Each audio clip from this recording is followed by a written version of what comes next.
အားလုံးပဲမင်္ဂလာပါမနက်ဖြန်31ရက်နေ့တလပိုင်း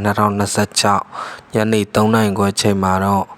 ရန်ကုန်မြို့တူနာအားကစားကွင်းကြီးထဲမှာတော့ ARSC မြို့သမီးတင်နဲ့ ISPE မြို့သမီးတင်တို့ကတော့ကျွန်တော်မြန်မာဝူမန်လိရဲ့အမှတ်ပေး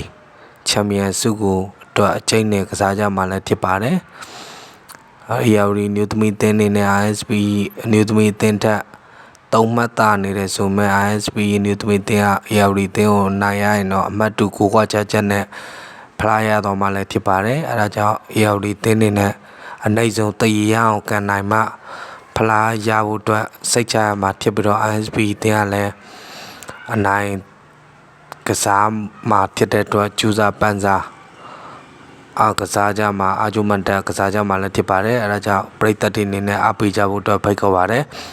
2026ရဲ့ဖလားကိုတော့ဘသူကညှောက်သွားမလဲဆိုတာတော့ ARD တင်နဲ့ ISP မြို့သမီးတင်တို့ကတော့မနက်ဖြန်3နိုင်ခွဲချိန်မှာတူနာကွင်းမှာ